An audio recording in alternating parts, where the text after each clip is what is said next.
बच्चों, कैसे हैं आप सब?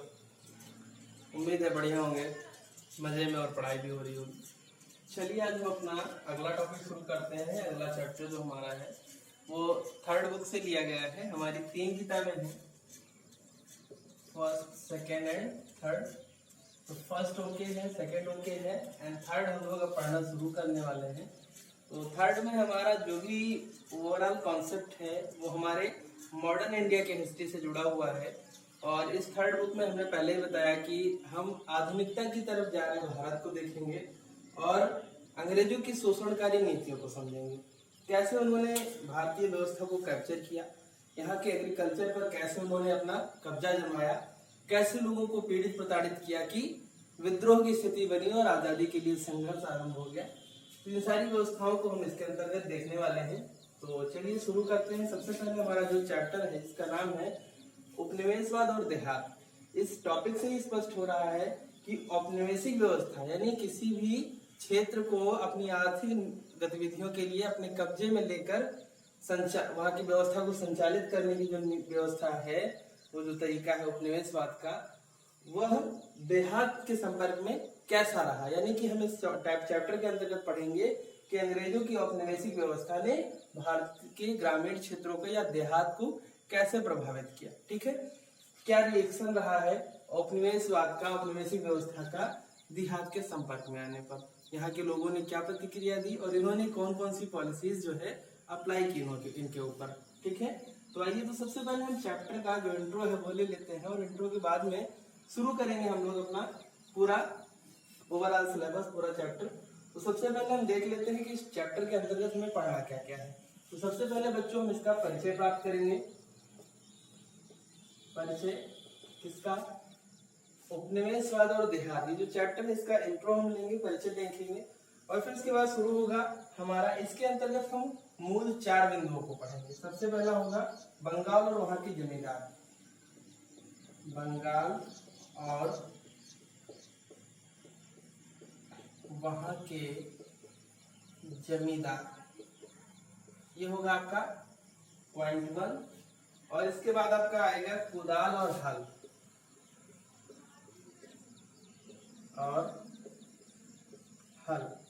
ये होगा आपका पॉइंट 2। ठीक, अब बंगाल और वहां के जमींदारों की स्थिति क्या रही, कैसी रही, इसको समझने के लिए इसके अंतर्गत जो जो उदाहरण या उद्धरण दिए गए हैं उनको देखते हैं। तो इसके अंतर्गत सबसे पहले हम देखेंगे कि वर्तमान में की गई एक नीलामी की घटना। वर्तमान में की गई एक नीलामी की घटना। ठीक, वर्धमान एक जिला है बंगाल का, या अभी जो पश्चिम बंगाल है उसका। उस जिले का जो शासक था वह कर नहीं दे पाया और कर ना दे पाने के कारण उसकी जो संपदा थी वो नीलाम की गई। 1793 ईस्वी में लॉर्ड कॉर्नवालिस के द्वारा इस्तमरारी बंदोबस्त लाया गया और इसके अंतर्गत ये प्रावधान किया गया कि जमींदार को निश्चित समय सीमा के भीतर अपनी कुल जमींदारी क्षेत्र से कर वसूल कर कंपनी को जमा करना होगा। अगर उस निश्चित तिथि तक के सूर्यास्त तक जमा नहीं होता है कर, तो अगले दिन उसकी जो प्रॉपर्टी होगी, उसकी जो संपदा होगी वो नीलाम कर दी जाएगी। तो वर्धमान जिले के राजा के साथ कैसे नीलामी की घटना हुई इसको हम लोग समझेंगे। देखो बच्चों, उदाहरण जो होते हैं, जैसे कुछ एग्जाम्पल जो दिए जाते हैं, वो ये नहीं होते हैं कि हम उदाहरण को जान लें। उनका उद्देश्य ये होता है कि उसके पीछे छिपे हुए रहस्य को समझे, उसके पीछे छिपा हुआ जो ज्ञान है, जो जानकारी है, उसको समझे। जैसे मान लीजिए किसी राजा के बारे में पढ़ते हैं, कहानी सुनते हैं कि राजा ऐसा था, उसने ऐसे गलत करने पर उसको सजा दी। यानी कि कहानी के माध्यम से ये बताया जा रहा है कि व्यक्ति का न्यायप्रिय होना चाहिए या वो व्यक्ति उस समय न्यायप्रिय था। ये मतलब नहीं कि उसकी क्या क्या घटना थी। घटना का तो मतलब सीधे तुरंत है, लेकिन उसके पीछे का जो रहस्य है, जो जानकारी है, गुण ज्ञान है, वो दूसरा होता है। तो ऐसे ही यहाँ पर भी हम इन घटनाओं के माध्यम से ये समझने का प्रयास करेंगे कि बर्बरता और क्रूरता कितने हद तक जा चुकी थी। फिर उसके बाद आता है अदा न किए गए राजस्व की समस्या, ठीक, जो राजस्व अदा नहीं किया गया उसकी समस्या क्या थी, नीलामी के बाद कोई खरीदने वाला मिलता था नहीं मिलता था, या उसी राजा के व्यक्ति लोग खरीद लेते थे चुपके से आकर बैकडोर से, तो ये सारी चीजें होती थी, उस सबको हम लोग इसमें देखेंगे टॉपिक टू टॉपिक। फिर इसके बाद जब आगे बढ़ेंगे तो हम पाएंगे राजस्व राशि के, राजस्व राशि को अदा करने में जमींदार चूक क्यों करते थे, यानी ऐसी कौन सी परिस्थितियां थी, कौन से कारण थे जिनके कारण जमींदार जो राजस्व होता था, जो कर होता था, वो अदा नहीं कर पाते थे या क्यों नहीं करना चाहते थे, ठीक। यानी ऐसा तो नहीं हमेशा सूखा पड़ जाता रहा, हमेशा कभी उत्पादन भी होता रहा होगा, लेकिन ये जो भुगतान होता था वह नहीं करते थे, तो क्यों चूक करते थे या क्यों नहीं करते थे, इन चीजों को समझेंगे। और फिर उसके बाद आगे आता है जोतदारों का उदय, जोतदारों का उदय, ठीक है। इसके अंतर्गत हम देखेंगे कैसे जमींदार धीरे धीरे लुप्त प्राय हो गए, समाप्त हो गए, इनकी स्थिति बिल्कुल नगण्य हो गई, और इन्हीं की जमीनों के वारिस बनकर उत्पन्न हुए जोतदार जो कभी इनकी जमीनों पर कृषि कार्य किया करते थे, ठीक। और फिर उसके बाद आगे बढ़ेंगे जमींदारों की ओर से प्रतिरोध, जमींदार जो होता था उसे वह भूमि उसकी पैतृक भूमि के रूप में मिली होती थी, पिता से बाबा से मिली होती थी, इसीलिए वो उसको अपना मूलधन समझता था या इस जमीन का वो स्वयं को वारिस समझता था। लेकिन धीरे धीरे अंग्रेजों की नीतियों के कारण इनका अस्तित्व समाप्त होता गया और इनकी जो जमीनें थी, इनकी जो संपदाएं थी, वो दूसरे लोगों को ट्रांसफर होती गई, जिसके कारण इनका प्रतिरोध होना तो स्वाभाविक था। तो यहाँ पर हम लोग इनके प्रतिरोध को देखेंगे कि इनका प्रतिरोध का स्तर क्या था, कैसे इन्होंने इसका विरोध किया अपने चरण में। फिर इन सभी व्यवस्थाओं के मूल्यांकन के लिए ब्रिटिश सरकार ने रिपोर्ट तलब की, निरंतर 4 रिपोर्टें प्रस्तुत की गई, लेकिन अंतिम 5वीं रिपोर्ट जो प्रस्तुत की गई वह बहुत ही निर्णायक साबित हुई। इसलिए हम लोग इन सारी व्यवस्थाओं से संबंधित रिपोर्ट में पढ़ेंगे 5वीं रिपोर्ट, ठीक। हम लोग 5वीं रिपोर्ट पढ़ेंगे और इस तरह से हम बंगाल और वहां के जमींदारों की पूरी व्यवस्था को समझेंगे, ठीक है। अब इसके आगे हम लोग बढ़ते हैं कुदाल और हल, ये जो हमारा टॉपिक है, इस पर ये हमारा एक टॉपिक होगा। इस टॉपिक को समझने के लिए हमारे ये इतने पॉइंट्स हैं, इन घटनाओं के, इन व्यवस्थाओं के माध्यम से पूरी बंगाल की जमींदारी व्यवस्था को समझ लेंगे और बंगाल की स्थिति क्या थी, कैसी थी, उसको समझ लेंगे, और वहाँ जो कंपनी का शासन था, कंपनी के जो नियम थे, वो कैसे वहाँ लागू होते थे।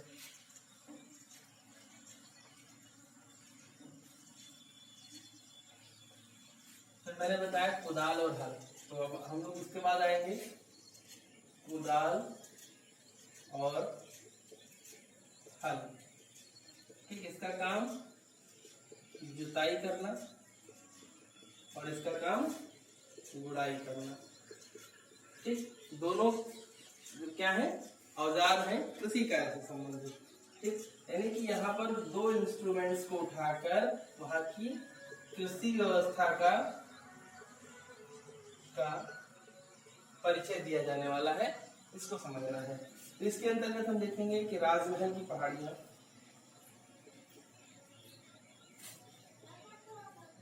राजमहल की पहाड़ियों में, ठीक। ये हम देखेंगे यहाँ पर कि राजमहल की जो पहाड़ी जो क्षेत्र था राजमहल का, उसके अंतर्गत रहने वाले जो लोग थे वो कैसे समाज की मुख्य धारा से कटे हुए थे और कैसे अंग्रेजों के संपर्क में आए, और अंग्रेजों के संपर्क में आने के बाद इनकी क्या दशा बनी, ठीक है। ये हमारा हो जाएगा राजमहल की पहाड़ियों का टॉपिक। और फिर उसके बाद जब आगे बढ़ेंगे तो हम देखेंगे संथाल अगुआ बाशिंदे, ठीक है बच्चों।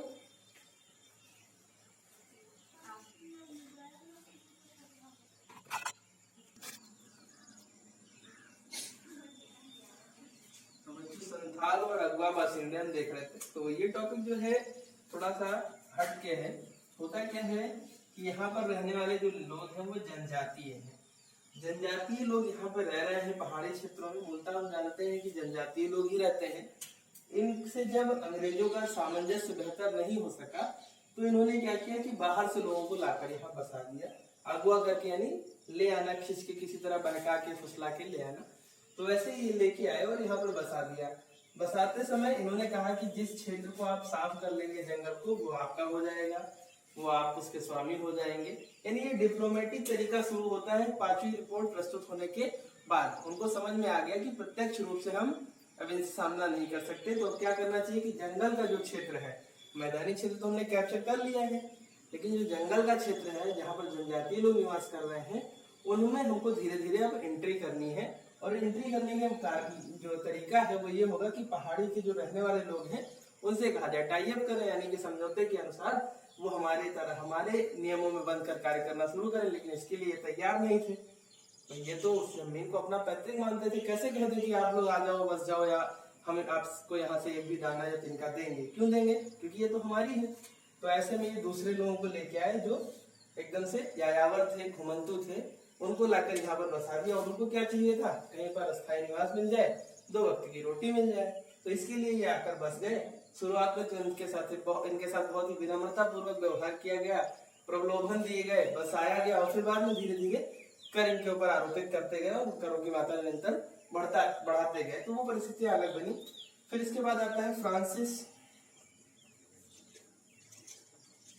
बुकानन का विवरण। तो एक अंग्रेज अधिकारी हुए हैं फ्रांसिस बुकानन। ये इन सारी व्यवस्था पर, औपनिवेशिक व्यवस्था पर, जो कृषि से जुड़ती है, कृषि से संबंधित होती है, उस पर अपना एक विवरण प्रस्तुत करते हैं। इसको भी हम लोग इसमें समझेंगे। और इसके आगे हमारा जो ये था सेकेंड टॉपिक जो था, उसके अंतर्गत हमें पहाड़ी क्षेत्र और जो संथाल लोग हैं इनके बारे में जानकारी मिलेगी सेकेंड टॉपिक से। और इस चैप्टर का जो थर्ड टॉपिक होगा, यानी जो थर्ड होगा, उसमें हम पढ़ेंगे देहात और विद्रोह। देहात में विद्रोह, ठीक। यहाँ पर हम देखेंगे कि कैसे जो देहात का क्षेत्र था, जिसे कैप्चर कर रखा था औपनिवेशिक व्यवस्था के अंतर्गत अंग्रेजों ने, वो कैसे विद्रोही हो गया और कैसे उसने इस जबरदस्ती के सौदे को मानने से इनकार करना शुरू कर दिया। तो इसके अंतर्गत हम कुछ घटनाओं को यहाँ पर भी देखेंगे, उन्हीं के माध्यम से समझ पाएंगे इस टॉपिक को। तो वो सबसे पहला होगा बंबई व दक्कन विद्रोह। यानी बंबई और दक्कन में विद्रोह की जो शुरुआत होती है उसको हम लोग देखेंगे और उसके माध्यम से शुरुआत करेंगे विद्रोही व्यवस्थाओं को समझने का। और फिर उसके बाद आता है विद्रोह स्वरूप जो था, तो स्वरूप में सबसे पहला काम किया गया लेखा बही को जला दिया गया। भाई जिसने हमको ऋण दिया है वो हमसे ऋण वापस मांगने आता है, तो लेखा बही लेके आता है कि लो भैया आपने इतना पैसा दिया था, आप हमको वापस करो। तो विद्रोहियों ने सोचा कि सबसे पहले क्यों ना लेखा बही को ही जला, ठीक। नोट्स जैसे मान लीजिए कोई हिसाब आपने लिख के रखा है और वो हिसाब अगर हम चोरी कर ले जाए, अब आप पैसा मांगिएगा तो हम कहेंगे कि आप हिसाब लाइए, दिखाइए कहाँ पर दिया था, तो आपके पास है ही नहीं है, यानी कि अब आप लेने के अधिकारी नहीं है। उसके बाद जो आता है राजस्व की मांग और किसान का कर्ज। राजस्व की मांग और किसान का कर्ज, ठीक। इसी के अंतर्गत हम विद्रोह को देखेंगे, लेखा बही को जलाने की व्यवस्था को देखेंगे, कैसे लोगों ने जलाया। और फिर उसके बाद जब हम आगे देखते हैं तो देखते हैं कि जो राजस्व व्यवस्था है और जो कृषक का कर्ज है उसका तो क्या सामंजस्य। कर्ज जो है वो बहुत बढ़ चुका है, राजस्व भी बहुत ज्यादा है, और ज्यादा राजस्व और ये कर्ज के कारण जो कृषक है वो उनकी स्थिति बिल्कुल दयनीय हो गई है। और फिर उसके बाद जब आगे बढ़ते हैं तो हम देखते हैं फिर एक समय ऐसा आता है जब आर्थिक स्थिति कृषकों की ठीक होती है। वो दौर था 1857 का। 1857 का दौर था। 1857 ईस्वी में एक कपास संघ की स्थापना की गई। कपास संघ की स्थापना हुई और इस कपास संघ की स्थापना कहाँ पर हुई? ब्रिटेन में। ब्रिटेन में कपास संघ की स्थापना हुई और इस संघ ने क्या काम किया कि अपने संपर्क में आने वाले आसपास के विभिन्न देशों जहां से कपास का उत्पादन हो सकता था वहां से कपास का उत्पादन करवाया और जहां पर निर्यात हो सकता था वहां निर्यात, यानी कि एक आयात और निर्यात की व्यवस्था में ये मीडिएटर बना, जिसके परिणाम स्वरूप भारत को भी इसका लाभ मिला और यहाँ के जो लोग थे उन्होंने बड़ी मात्रा में कपास का उत्पादन आरंभ कर दिया। तो इसी टॉपिक को हम कहते हैं फिर से कपास में तेजी। एक दौर ऐसा आता है जब कपास की मांग बढ़ जाती है और कपास के मूल्यों में वृद्धि हो जाती है, थोड़ी सी स्थिति भारतीयों की या भारतीय कृषकों की बेहतर होती है।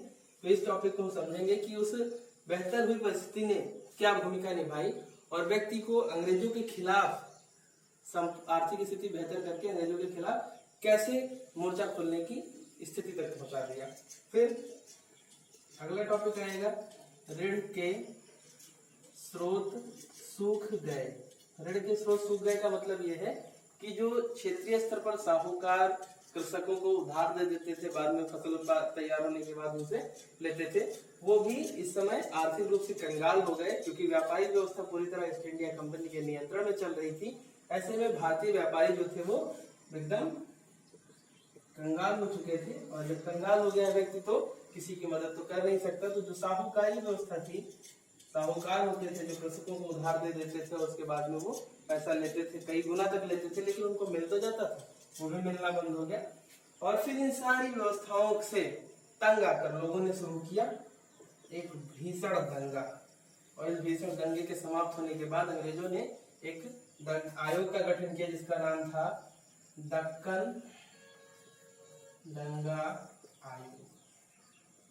तो इसको हम पढ़ेंगे। तो इस तरह से हमने देखा कि बंगाल की व्यवस्था में कृषकों की दशा निरंतर दयनीय कैसे होती चली गई, जमींदारों की स्थिति कैसे खराब होती चली गई, कैसे जोतदार का उदय हुआ, गाटीदार, जोतदार, मंडल और अमलार, ये सारे पद नाम हम लोग इसी के अंतर्गत पढ़ेंगे और समझेंगे। तो कृषक जो कृषि व्यवस्था से संबंधित है वो कैसे संचालित हुई, कैसे जो है आंदोलित हुई, इसको समझेंगे। और इसी के साथ कुदाल और हल का संपर्क देखेंगे। जैसे होता क्या है, हल से जो जुताई होती है वो मैदानी क्षेत्रों में होती है और मूलतः कुदाल का जब प्रयोग किया जाता है तो छोटी जगहों पे किया जाता है, छोटी जोत में किया जाता है। जैसे कोने किनारे पे, जैसे ट्रैक्टर से जुताई में कोना जो छूट जाता है, जैसे ट्रैक्टर वाली ये खेत की जुताई कर रहा है इस खेत की, तो ऐसे ट्रैक्टर जब जाएगा तो ऐसे घूम के चला जाएगा, ठीक। तो ये यहाँ का जो क्षेत्र बचता है इसको कुदाल से इसकी गुड़ाई कर दी जाती है। तो कहने का मतलब है कुदाल और हल मतलब छोटे स्थान से लेकर बड़े स्थान तक, छोटे स्थान से लेकर बड़े स्थान तक पूरे क्षेत्र पर कैसे कब्जा हुआ, कैसे इसको कैप्चर किया अंग्रेजों ने, उसको हम देखेंगे। और फिर बाद में आता है देहात में विद्रोह शुरू होता है और फिर उस विद्रोह का परिणाम जो निकल कर आता है आप लोगों के सामने होता है कि एक लंबी फहरिस्त के बाद एक ऐसा वर्ग उदित हो जाता है भारत में जो हमेशा अंग्रेजों के विरोध में खड़े रहने को तैयार रहता है। ठीक है बच्चों, तो इस वीडियो के माध्यम से हम ये अपना टॉपिक समझेंगे और फिर उसके बाद हम लोग शुरू करेंगे अपना पहला जो हमने बताया था कि परिचय, हम लोग इस पर आएंगे और यहाँ से हमारा चैप्टर सीधे कंटिन्यू हो जाएगा। तब तक के लिए पढ़िए, आप इसको मेहनत से समझिए, कोई दिक्कत हो तो आप लोग पूछिए। Thank you.